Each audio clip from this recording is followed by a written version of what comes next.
वहीं ठहर जाओ असुर राजमोरा।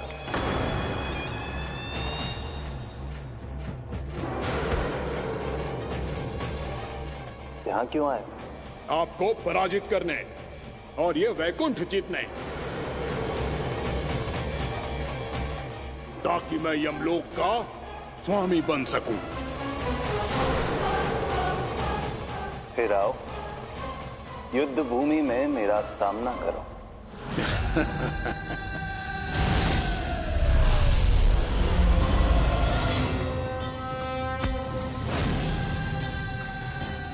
ये नहीं जानते कि इनसे ना हारने का वरदान तो मैं पहले ही प्राप्त कर चुका हूं, इसलिए युद्ध ठीक से आरंभ हो पाए उससे पहले ही इन्हें जीत लूंगा मैं।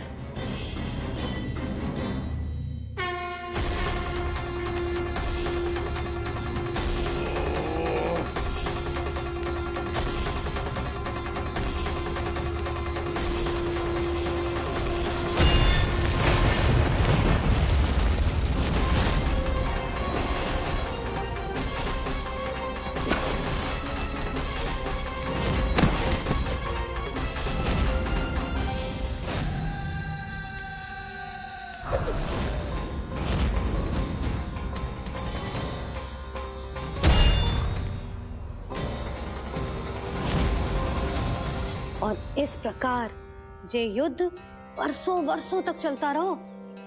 दोनों योद्धा पूरे ब्रह्मांड में अनेक अस्त्रों शस्त्रों के साथ युद्ध करते रहे।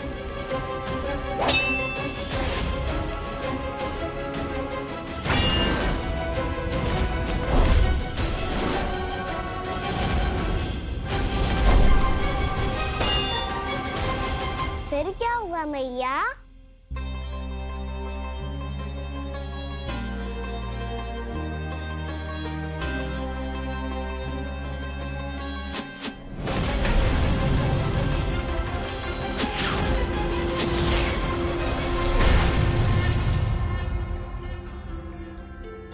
उस युद्ध को कभी समाप्त हुआ हो, पर कैसे? शीघ्र ही वो राक्षस थक गौ लल्ला।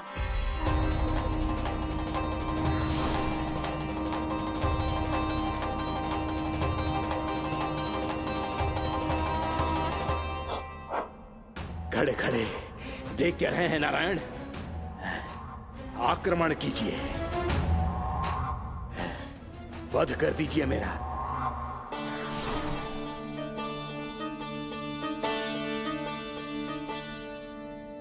मैं तुम्हारी वीरता से प्रभावित हूं, इसीलिए इतनी थकान की स्थिति में मैं तुम जैसे वीर पर आक्रमण नहीं करूंगा। जाओ विश्राम करो। यदि फिर से युद्ध करने की इच्छा हो तो तुम्हारा स्वागत होगा।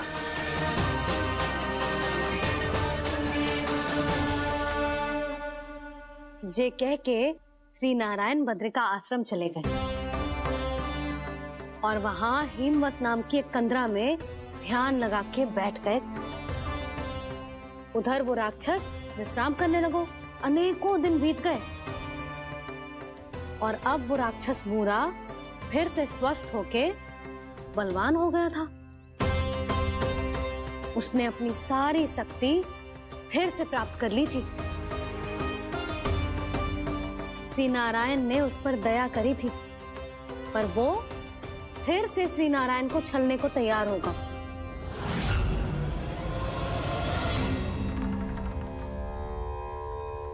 ध्यान में बैठे बैठे श्री नारायण योग निद्रा में चले गए,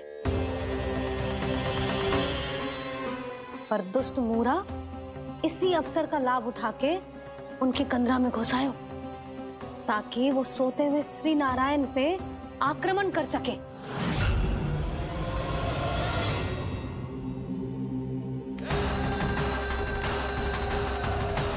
आज इस लंबे युद्ध को जीतकर अपने इस अंतिम शत्रु का भी अंत कर दूंगा मैं।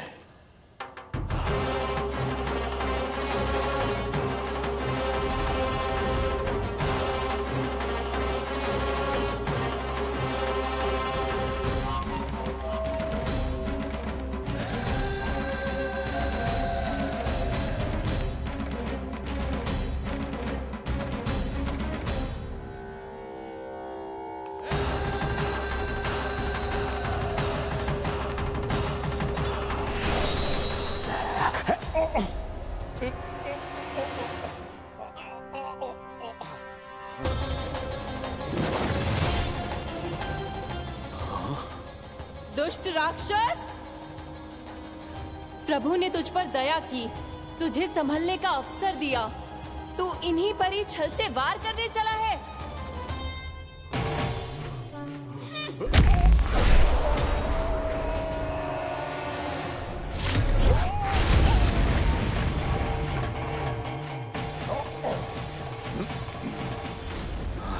मैं अजय हूँ, मुझे कोई पराजित नहीं कर सकता। ब्रह्मा का वरदान है मुझे। तूने नारायण से अपराजय होने का वरदान मांगा था मूर्ख, उनकी शक्ति से नहीं। ध्यान से देख, मैं तेरी मृत्यु हूँ, मृत्यु।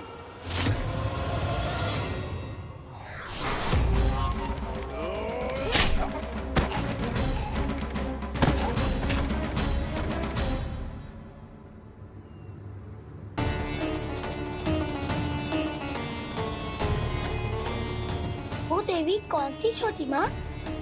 और कौन बलराम, वही तो थी देवी एकादशी।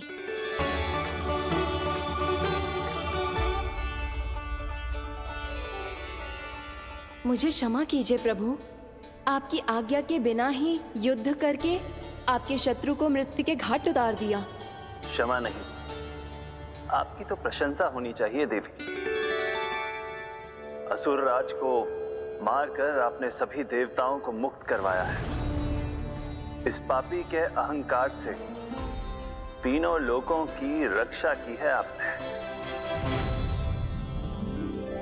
आप एकादशी की तिथि पर मेरी एकादश इंद्रियों से उत्पन्न हुई हैं। इसीलिए मेरे सभी भक्त आपको उत्पन्न एकादशी के नाम से जानेंगे। सभी तिथियों में आपका स्थान सर्वश्रेष्ठ होगा। जिस तरह आपने राक्षस के आक्रमण से मेरी रक्षा की है, उसी प्रकार एकादशी के दिन व्रत करके जो भी भक्त आपकी कथा सुनेगा, मैं स्वयं उसकी रक्षा करूंगा।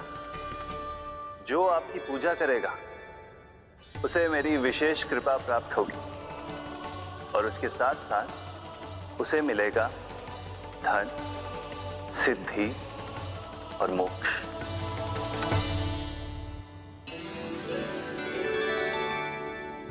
इसीलिए आज के दिन व्रत रखने का बहुत अधिक महत्व होता है। बोलो एकादशी मैया की जय। बोलो श्री नारायण भगवान की जय।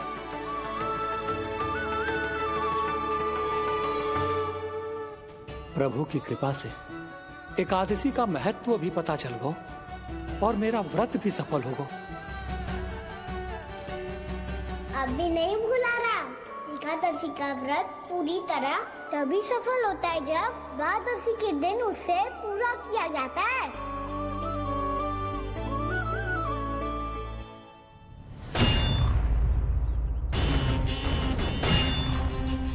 आवश्यक है आपको यह आभास होना कि उस विष्णु अवतार को पराजित करने के लिए आपके साधारण योद्धाओं में वो सामर्थ्य नहीं है। वो विष्णु अवतार कुछ अधिक ही असाधारण है।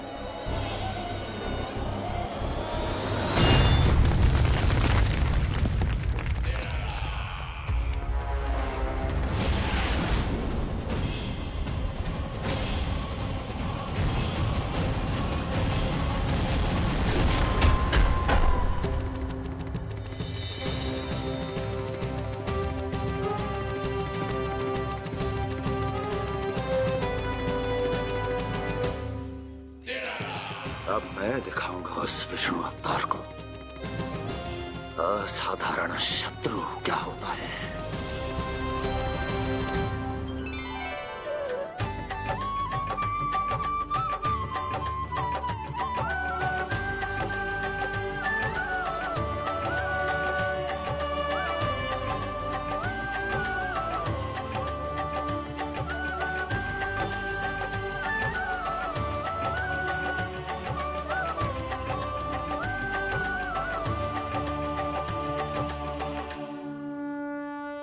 मामा अधीर हो रहे हैं, पर मैया ने मुझे अभी तक बाहर जाने की आज्ञा नहीं दी है। अभी उन्हें किसी और राक्षस को यहाँ भेजने से रोकने के लिए मुझे ही कुछ करना होगा।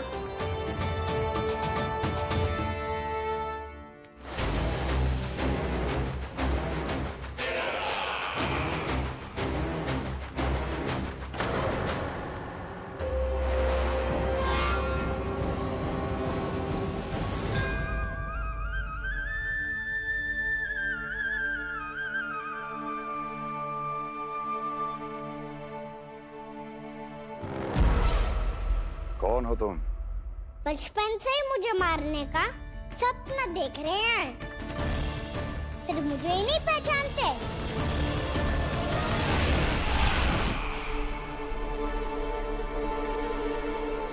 बचपन से विष्णु अवतार। कोई कान्हा बुलाता है तो कोई मुरलीधर पुकारता है, कोई माखन चोर कहता है, कोई कहता है चिच्चोर। पर विष्णु अवतार इस नाम से तो बस आप ही मुझे बुलाते हो मामा जी। इतना साहस, ये तो यहाँ आ गया है।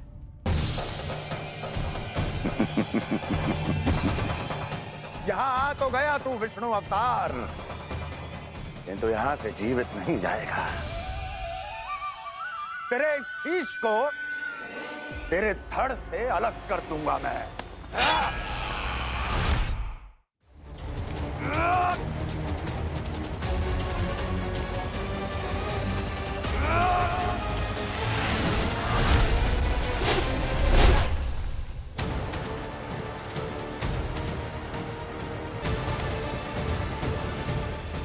कहाँ देख रहे हो मामा जी? मैं तैयार हूँ।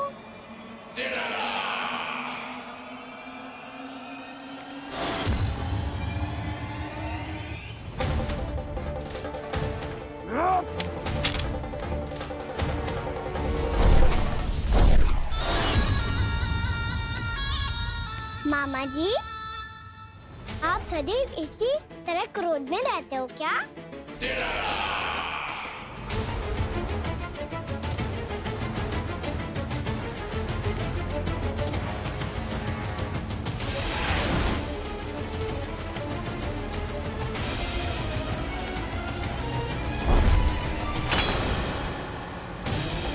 छोड़, छोड़ मेरी तलवार को।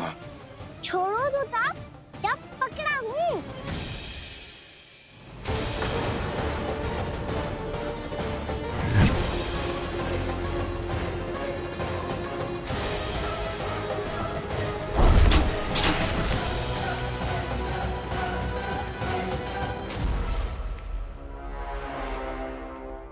मामा जी,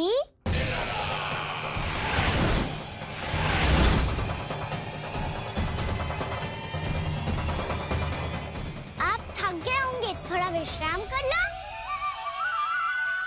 आपका तो पता नहीं, मैं अवश्य थक गया हूँ।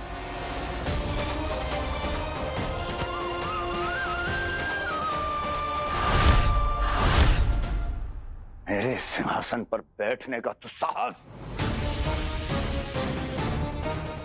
अभी तो बस अभ्यास कर रहा था मामा जी। भविष्य में मुझे तो बैठना है यहाँ।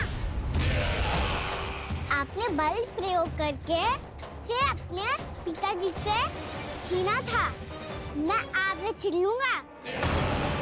जो छल और बल से लिया जाए वो अधिक समय तक टिकता नहीं है मामा जी।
मेरा सिंहासन छीनना चाहता। वो आ रहा है, वो आ रहा है। सैनिकों, दुर्जन, बंद कर दो सभी द्वार और झरों के, सब के सब। इसकी हर संभावना पर इतना कड़ा पहरा बिठा दो कि ना तो कोई महल के भीतर आ सके, ना कोई बाहर जा सके।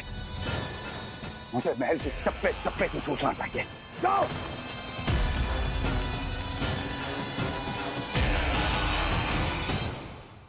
सिंहासन।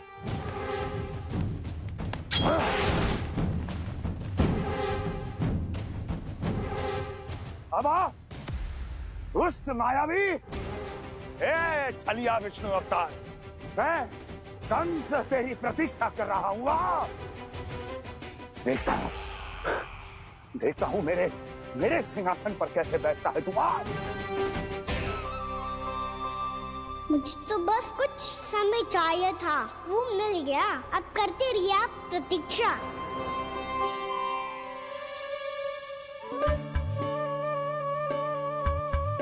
जी अपने आप से बातें क्यों कर रहे हो जी?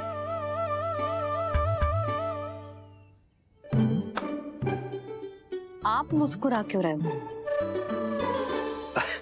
ना कछु ना। बताओ क्यों मुस्कुरा रहे हो?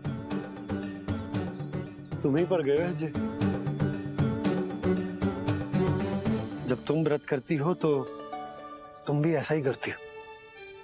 इसी प्रकार भूख अधिक लगने पर अपना ध्यान भटकाने के लिए स्वयं से ही बड़बड़ाती रहती।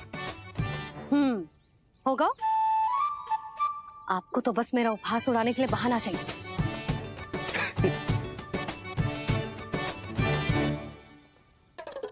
लल्ला, भूख लगी है? ना मैया, व्रत करे तो भूख कैसे लगेगी?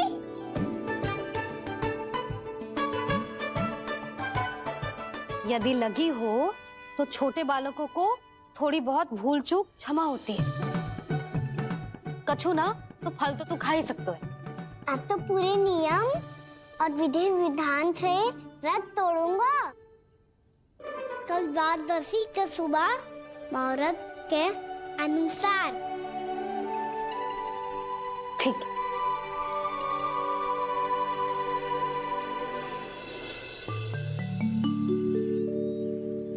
लल्ला, एकादशी समाप्त हो गई है, द्वादशी लग गई है। अब तू व्रत तोड़ सकते है। भोजन कर ले। ले।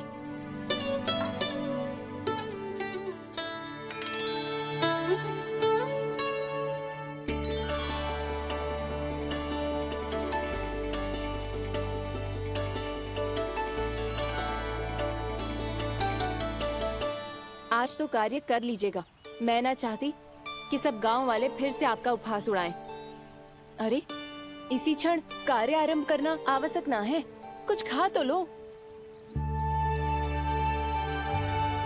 कल भी पूरे दिन व्रत में रहे, अब तो कुछ खा लो। ना, अभी बिल्कुल भूख ना है। और हाँ भगवान, तुम्हें चिंता करने की आवश्यकता नहीं है।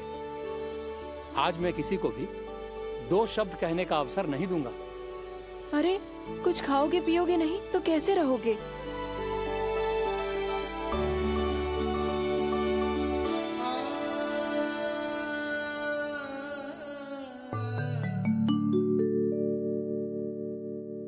मैया,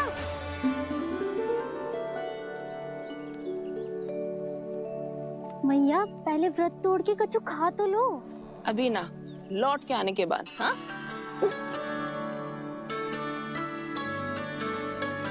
बलराम, ठहरो पुत्र, पहले कुछ खा लो। व्रत तोड़ना आवश्यक होता है। मैया ने एकादशी का महत्व बताया। लगता है मुझे सबको द्वादशी पर व्रत तोड़ने समाप्त करने का महत्व बताना होगा। हरि हरि हरि हरि हरि, मेरे हरि।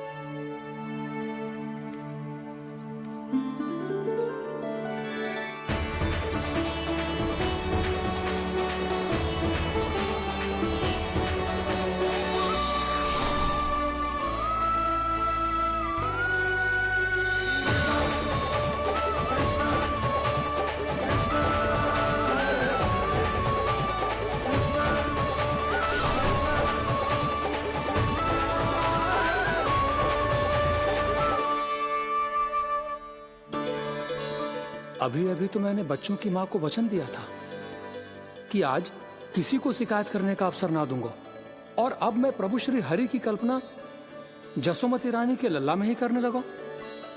ना ना, ये ठीक ना है।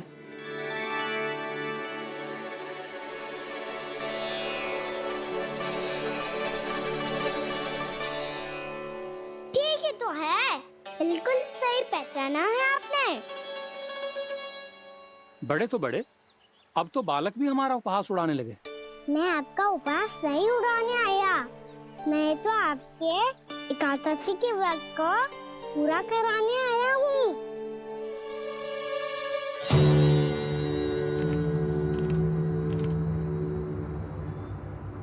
कान्हा,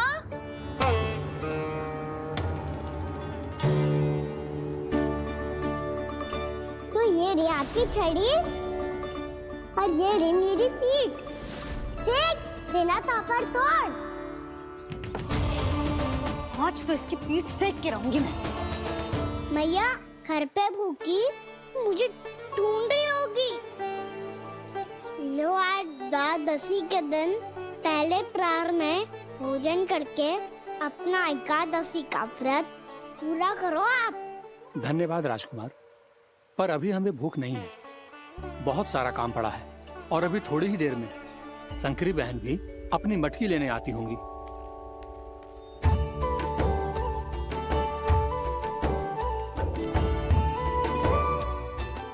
पर मैं आपका व्रत पूरा कराए बिना नहीं जा सकता। भला क्यों? भक्त भूखा रहे और भगवान खा ले, ऐसा हो सकता है भला?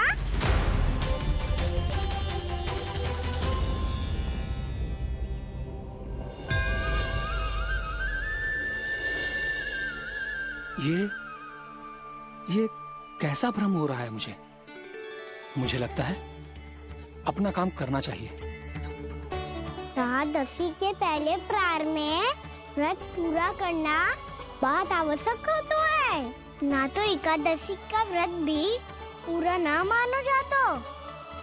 इतनी सारी ज्ञान की बातें तुम्हें कैसे पता है लल्ला?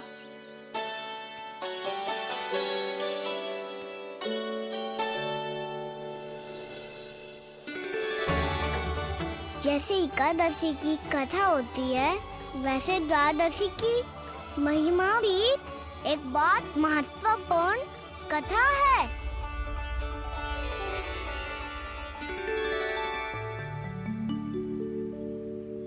कैसी कथा?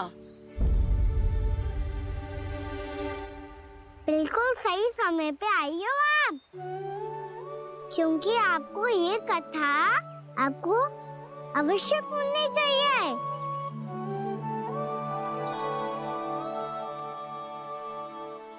मुझे क्यों? पहले सुन तो लियो, फिर स्वयं ही पता चल जाएगा।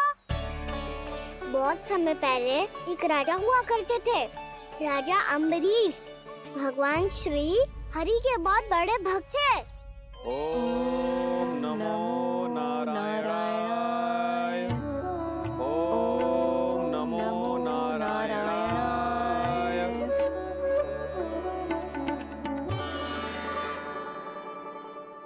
नेक पुण्य के काम करते थे वो। अपनी पत्नी के साथ हरि का नाम जपते रहते थे। उन्होंने 12 माह एकादशी का व्रत करो निर्जल पास किया, और जब उनकी 12वीं एकादशी का व्रत द्वादशी के दिन तोड़ने का समय हुआ, तभी महर्षि दुर्वासा अपनी 100 शिष्यों के साथ उनके महल में पधारे।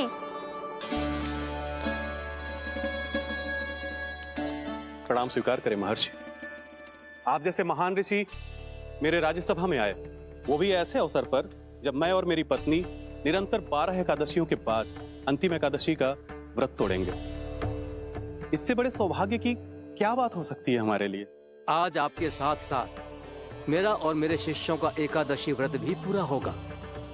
संभव है प्रभु की इच्छा यही हो कि हम सब अपना व्रत एक साथ तोड़ें। ये तो अत्यधिक प्रसन्नता की बात है महर्षि। तो फिर ठीक है, हम सब यात्रा से थके हैं, व्रत तोड़ने से पहले हम स्नान करना चाहते हैं। जैसी आपकी इच्छा महर्षि। जब तक आप लोग लौटेंगे तब तक आपके सारे प्रबंध यहाँ हो चुके होंगे।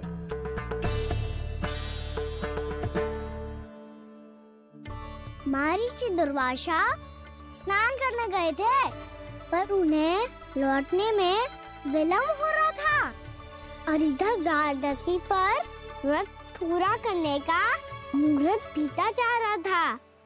महाराज अम्बरीश बड़ी विरगता के साथ महर्षि दुर्वासा के लौटने की प्रतीक्षा कर रहे थे।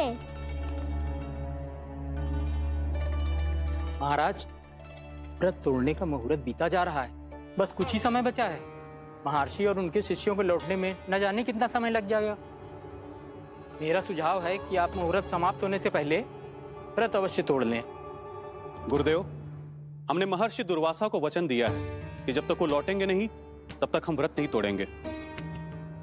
इसीलिए मैं उनका लौटने के बाद ही भोजन ग्रहण करूंगा। पर महाराज, मुहूर्त यदि बीत गया और समय रहते हो नहीं आए तो महाराज आपका व्रत पूरा नहीं होगा। महाराज, आपको उसका फल नहीं मिलेगा। महाराज, 12 एकादशियों का व्रत व्यर्थ चला जाएगा। किंतु गुरुदेव, यदि मैंने भोजन कर लिया तो ये तो अतिथियों का अपमान होगा। आप उचित कह रहे हैं महाराज। भोजन के लिए उनकी प्रतीक्षा अवश्य कीजिए महाराज। पर मुहूर्त रहते हुए एक तुलसी का पत्ता और जल ग्रहण कर लीजिए। इससे आपका व्रत भी पूरा हो जाएगा और अतिथि का मान भी रह जाएगा। आपका सुझाव अच्छा है गुरुदेव।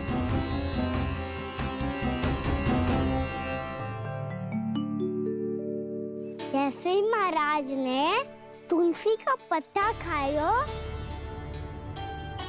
वैसे ही महर्षि दुर्वासा लौट आए।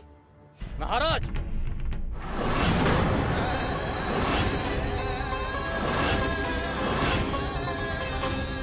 महाराज को उपास तोड़ते देखते बहुत क्रोधित हो गए।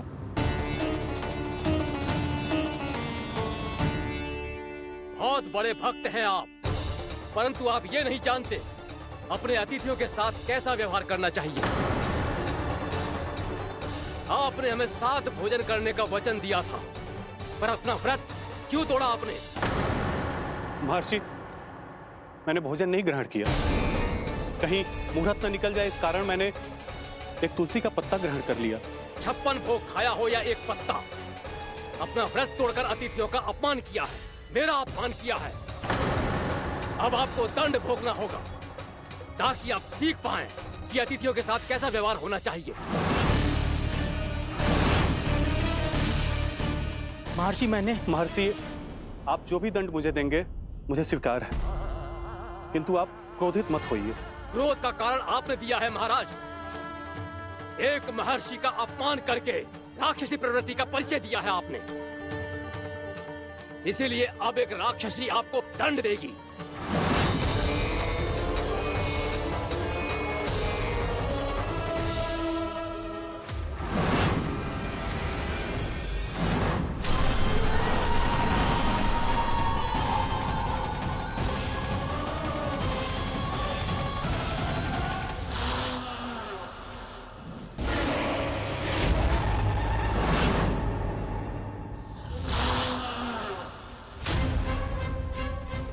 हे प्रभु, यदि मैंने सच में महर्षि का अपमान करने की भूल की हो तो मैं उसका परिणाम भोगने के लिए प्रस्तुत हूं।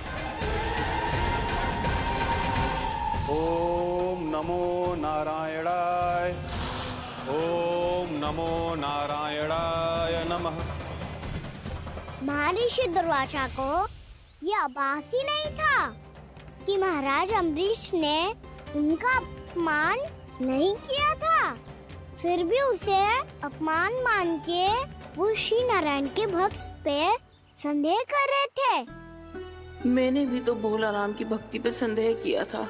हे नारायण, ये क्या पाप हो गया मुझसे? संदेह किसी अपमान से कम ना हो तो, और भगवान सब सह सकते हैं, पर उनके प्रिय भक्तों का अपमान सहन ना कर सकते। इसीलिए उन्होंने हस्तक्षेप करने का निर्णय लिया।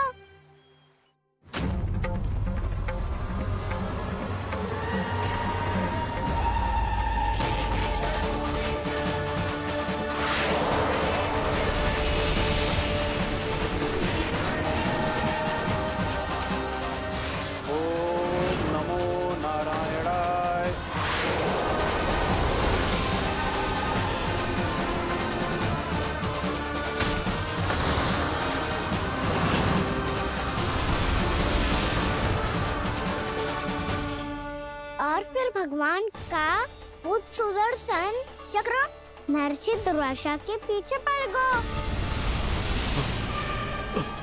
ये चक्र तो मेरी ओर बढ़ रहा है। ओम नमो नारायणाय। ये कैसे संभव हो सकता है? कोई रोको इसे, कोई रोको इसे।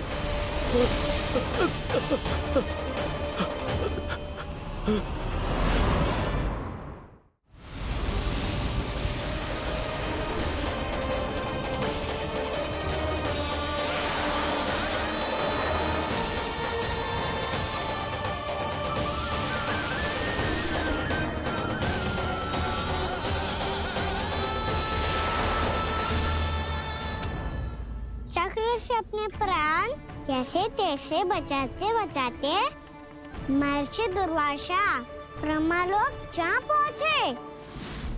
ब्रह्मदेव रक्षा कीजिए, ब्रह्मदेव सहायता कीजिए, मुझे बचाइए ब्रह्मदेव, रक्षा कीजिए। ये सुदर्शन चक्र मेरे प्राणों के पीछे पड़ गया है, मुझे बचाइए ब्रह्मदेव, मुझे बचाइए। महर्षि, मैं चाहकर भी आपकी सहायता नहीं कर सकता। ऐसी स्थिति में यदि कोई कुछ कर सकते हैं तो वो है सुदर्शन चक्र के स्वामी विष्णु, क्योंकि सृष्टि में केवल वही है जो इसे नियंत्रित कर सकते हैं। वो ही इसे वापस लौटने का आदेश देकर आपके प्राणों पर छाए हुए संकट को दूर कर सकते हैं।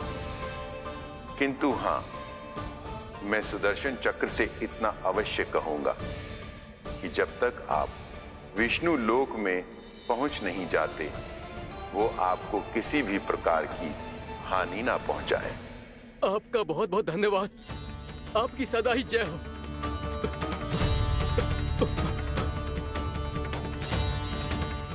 फिर क्या था? भागते भागते महर्षि दुर्वासा सीधे भगवान श्री हरि के शरण में बैकुंठ पहुंच गए। त्राहिमाम प्रभु, त्राहिमाम, मुझे बचाइए, मेरी सहायता कीजिए प्रभु, मेरी सहायता कीजिए। मैं आपके इस चक्र और ऊर्जा से नहीं भाग सकता प्रभु, कृपया करके अपने सुदर्शन को रोकिए, इसे वापस लीजिए प्रभु। यह असंभव है महर्षि। एक बार सुदर्शन चक्र मेरे हाथों से छूट जाए तो अपना उद्देश्य पूरा किए बिना, मेरे भक्तों की रक्षा किए बिना वापस नहीं लौटता। कोई तो उपाय होगा प्रभु, कृपया करके मेरे प्राण बचाइए प्रभु। मैं सुदर्शन की ऊर्जा से जलकर भस्म नहीं होना चाहता प्रभु। आप जो कहेंगे मैं करूंगा प्रभु, मेरी सहायता कीजिए प्रभु, मेरी सहायता कीजिए। एक उपाय है, किंतु मुझे नहीं लगता कि आप वो कर पाएंगे। मैं अवश्य करूंगा, मैं अपनी प्राण रक्षा के लिए कुछ भी करूंगा प्रभु। आपने मेरे भक्त राजा अम्बरीश को भक्ति का कर्तव्य निभाने के लिए अपमानित और दंडित किया है महर्षि, पर भक्त की रक्षा करना भगवान का कर्तव्य है। इसलिए यदि आप भक्त राजा अम्बरीश के पास जाकर क्षमा याचना करें और यदि वो आपको क्षमा कर दे तो ही ये चक्र आपके प्राण लिए बिना लौट सकता है। अन्यथा आप तो जानते हैं महर्षि, मेरे भक्त का अपमान मेरा अपमान। भक्त का अपमान भगवान के अपमान से कम ना हो तो है। महर्षि दुर्वासा को भी ये बात समझ आई और फिर उन्होंने महाराज अम्बरीश से क्षमा याचना की। महाराज महाराज महाराज महाराज महाराज, मुझे क्षमा करें महाराज, मुझसे बहुत बड़ी भूल हो गई महाराज, मुझसे बहुत बड़ी भूल हो गई महाराज। महर्षि, आप हमारे चरण छुए ये उचित नहीं। महाराज,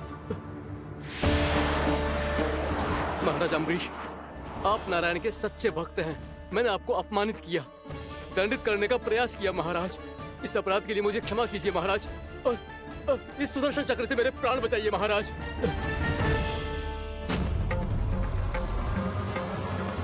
हे महान सुदर्शन, यदि महर्षि के लिए मेरे हृदय में अभी भी वही सम्मान और प्रेम हो जो इनके प्रथम आगमन पे था, तो कृपया आप अपने धाम वापस लौट जाइए।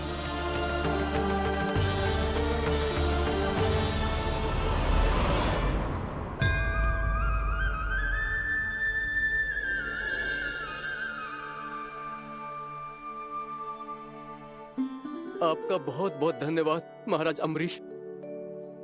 मैं आपको आशीर्वाद देता हूँ कि आप देवराज इंद्र के समान शक्तिशाली हों। आपकी कीर्ति का पताका 10 दिशाओं में फहराए। मेरी बस एक ही इच्छा है महर्षि, कि मैं आपके साथ अपना उपवास तोड़ सकूं।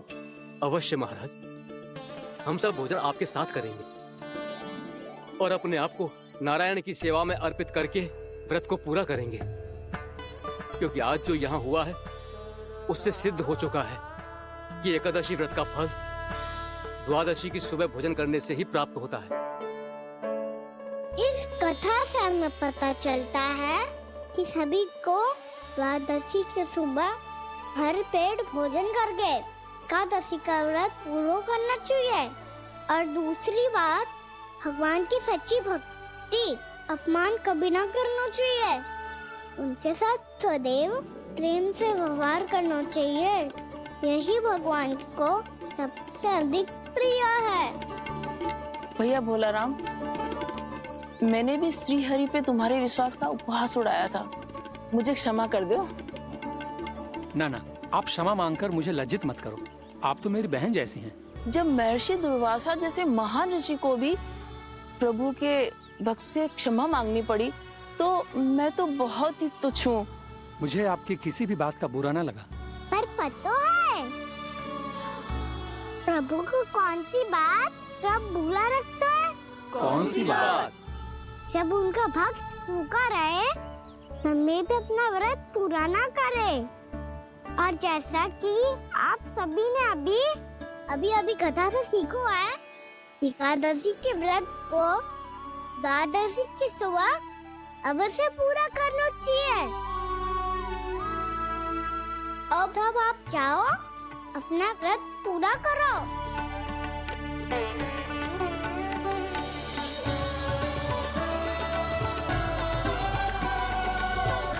मैं आपके लिए जल लेके आती हूँ।